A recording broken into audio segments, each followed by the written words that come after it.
Hello, boys and girls. It's Mrs. Stathis. I found this gem of mine, lost the cover, the Keeping Quilt. And what's so special by Patricia Polacco, this was in 1989. And I was able to see her, and she autographed it and said, "Always remember those you love." Patricia Polacco, 1989. And I also started working with students learning English.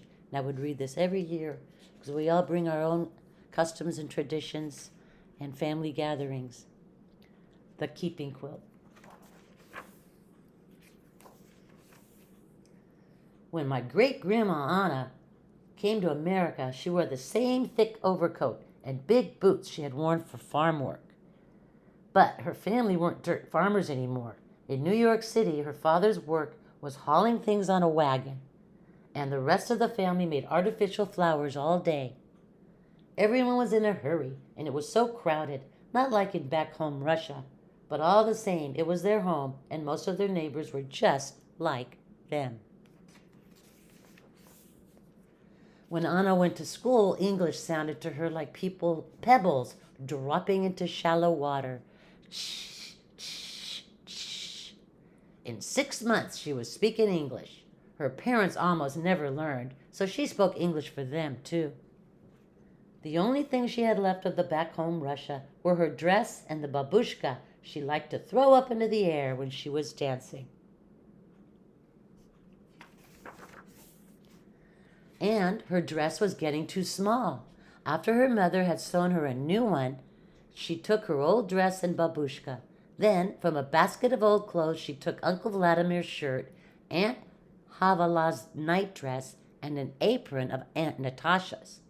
"We will make a quilt to help us always remember home," Anna's mother said. "It will be like having the family in back home Russia dance around us at night."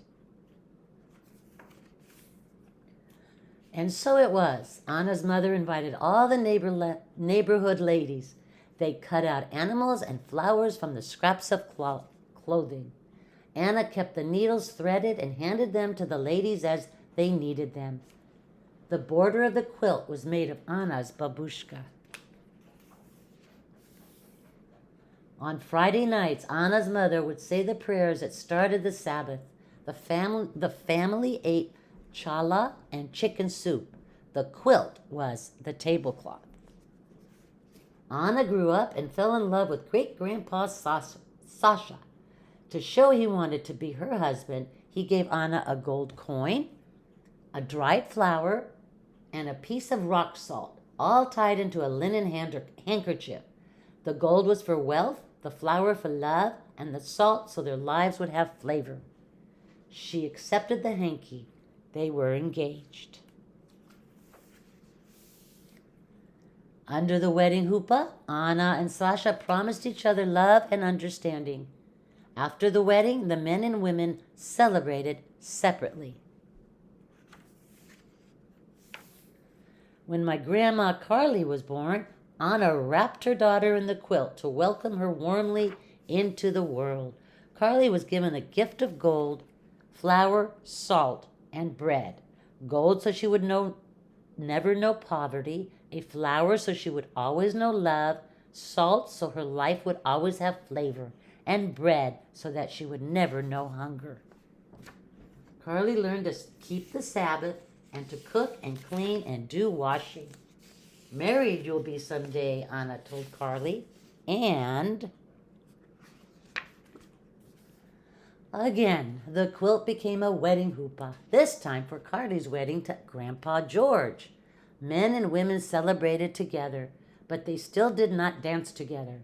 In Carly's wedding bouquet was a gold coin, bread, and salt. Carly and George moved to a farm in Michigan, and great-grandma Anna came to live with them. The quilt once again wrapped a new little girl, Mary Ellen. Mary Ellen called Anna Lady Grandma. She had grown very old and was sick a lot of the time. The quilt kept her legs warm. On Anna's 98th birthday, the cake was a kulik, a rich cake with raisins and candied fruit in it. When great-grandma Anna died, prayers were said to lift her soul to heaven. My mother, Mary Ellen, was now grown up. When Mary Ellen left home, she took the quilt with her. When she became a bride, the quilt became her huppah. For the first time, friends who were not Jews came to the wedding. My mother wore a suit, but in her bouquet were gold, bread, and salt. The quilt welcomed me, Patricia, into the world. And it was the tablecloth for my first birthday party. At night, I would trace my fingers around the edges of each animal on the quilt before I went to sleep. I told my mother stories about the animals on the quilt. She told me whose sleeve had made the horse, whose apron had made the chicken, whose dress had made the flowers, and whose babushka went around the edge of the quilt. The quilt was a pretend cape when I was in the bull ring, or sometimes a tent in the steaming Amazon jungle.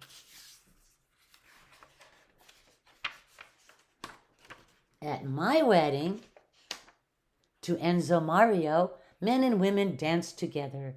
In my bouquet were gold, bread, and salt, and a sprinkle of wine, so I would always know laughter.